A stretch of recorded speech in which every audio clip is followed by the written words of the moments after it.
Hello guys, welcome to my YouTube channel. आज हम करेंगे एचटेट एग्ज़ाम के लिए साइकोलॉजी के स्पेशल चाइल्ड टॉपिक के प्रीवियस ईयर के एमसीक्यूज़। तो गाइस वीडियो को पूरा देखना। तो चलो शुरुआत करते हैं। क्वेश्चन नंबर 1, प्रतिभाशाली छात्र अपनी क्षमता को तब पहचानते हैं जब वे अन्य छात्रों के साथ सीखते हैं। 2, हस्तशिल्प की शिक्षा किसे दी जानी चाहिए? तो हस्तशिल्प की शिक्षा पिछड़े बालक को दी जानी चाहिए। निम्न में से कौन मल एडजस्टमेंट का लक्षण नहीं है? तो भावनात्मक रूप से परिपक्व जो होते हैं वे मल एडजस्टमेंट का लक्षण नहीं है। निम्न में से कौन प्रतिभाशाली बालक की विशेषता है? जल्दी निर्णय लेना और आत्मविश्वास वाले बच्चे प्रतिभाशाली बच्चे कहलाते हैं। अगर आपकी कक्षा में गणित में कमज़ोर बच्चे हैं तो आप क्या करेंगे? तो हम गति धीमी रखेंगे और अतिरिक्त मार्गदर्शन करेंगे। प्रतिभाशाली छात्र सामान्यतः अपसारी चिंतन के होते हैं। लीस्ट रिस्ट्रिक्टिव इन्वायरमेंट किसकी शिक्षा से जुड़ा है? तो ये शारीरिक या मानसिक रूप से विकलांग बच्चों के लिए जुड़ा है। परीक्षा चिंता को कम करने का तरीका कौन सा नहीं है? तो हमें बताना है कि परीक्षा चिंता को कम करने का तरीका कौन सा नहीं है। तो 1 या 2 ग्रेड में अंकों को समेटना नहीं है। बच्चों की आवश्यकताओं को किस प्रकार वर्गीकृत किया जाता है? बच्चों की आवश्यकताओं को शिक्षा से वर्गीकृत किया जा सकता है। बच्चे जिज्ञासु होते हैं और उनमें सीखने की कला जन्मजात सीखने की इच्छा कब से होती है? जन्मजात से। कुपोषित बच्चे सामान्यतः कम ऊर्जा स्तर दिखाते हैं। जिस बच्चे को बार बार सताया जाता है वह अपने माइंड में क्या विकसित कर सकता है? कम आत्मसम्मान। वह बच्चा जो अत्यधिक जिज्ञासु है और अच्छी याददाश्त रखता है वह कहलाता है प्रतिभाशाली बच्चा। निम्न में से कौन सा प्रतिभाशाली होने का संकेत नहीं है? तो हमें बताना कि ये जो 4 ऑप्शन है इनमें से कौन सा संकेत ऐसा है नहीं है जो प्रतिभाशाली बच्चा कहलाता हो। तो दूसरों से झगड़ने वाले बच्चे प्रतिभाशाली बच्चे नहीं कहलाते। कौन सा बुद्धिमान बालक का लक्षण नहीं है? लंबे निबंध जल्दी लिख पाना बुद्धिमान बालक का लक्षण नहीं है। रचनात्मकता बढ़ाने के लिए क्या करें? तो रचनात्मकता बढ़ाने के लिए सवाल पूछने और प्रतिभा को पोषण देना चाहिए। दृष्टिहीन बच्चों को कैसे मदद मिलनी चाहिए? तो दृष्टिहीन बच्चों के लिए ऑडियो सामग्री के साथ सामान्य जैसा व्यवहार करना चाहिए। रचनात्मक छात्र कौन होते हैं?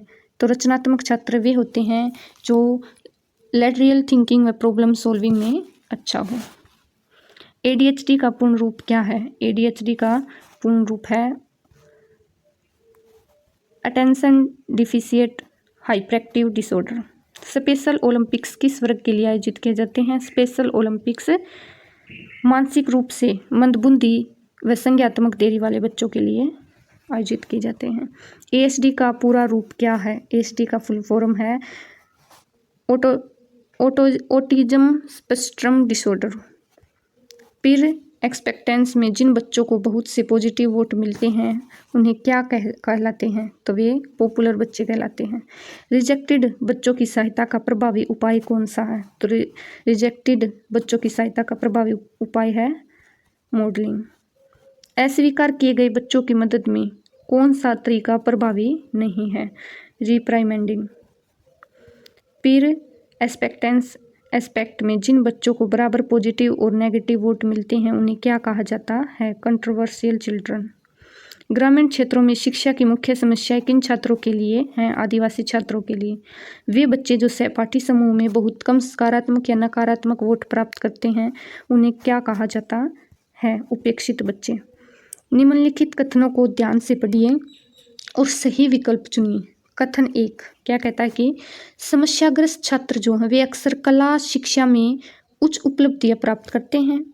कथन 2 कला में सफलता अन्य क्षेत्रों में सफलता की सीढ़ी बनती है। तो इसके 4 ऑप्शन हैं, इनमें से बताना कि कौन सा सही है। ऑप्शन ए दूसरा कथन सत्य है। बी दोनों कथन सत्य हैं। सी ये कला शिक्षा की अवधारणाएं हैं। और डी दोनों कथन असत्य हैं। तो जो ये ऑप्शन सी है कि ये कला शिक्षा की अवधारणाएं हैं। प्रतिभाशाली शिक्षार्थी निम्न में से कौन सा लक्षण प्रदर्शित नहीं करते? वे तालियां बजाना कूदना जैसे व्यवहारों को शामिल नहीं करते। निम्नलिखित में से कौन सा ऐसा कारक नहीं है जिसे मनोवैज्ञानिकों ने रचनात्मकता को प्रभावित करने वाला माना है? तो इनमें से रचनात्मक उत्पाद दृष्टिकोण जो है वो नहीं है। जिज्ञासा की क्षमता को परखने के लिए निम्न में से किसका उपयोग किया जा सकता है? तो जिज्ञासा की क्षमता को परखने के लिए जिज्ञासा को ही किया जा सकता है। निम्नलिखित में से कौन सी 5 से 7 वर्ष के बच्चों की विशेषता नहीं है? ऑप्शन ए है वे तार्किक रूप से तर्क कर सकते हैं। तो 5 से 7 साल के बच्चे तार्किक रूप से तर्क नहीं कर सकते।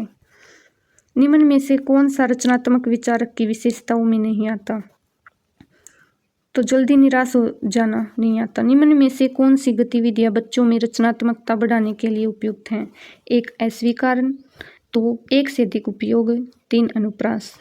4 ऑप्शन हैं, केवल 1 और 2, केवल 2 और 3, डी 1 2 और 3। तो आपका राइट आंसर है डी 1 2 और 3। तो गाइज ये यहाँ आपके 34 इंपॉर्टेंट क्वेश्चंस। आई होप आपको हमारी वीडियो अच्छी लगी।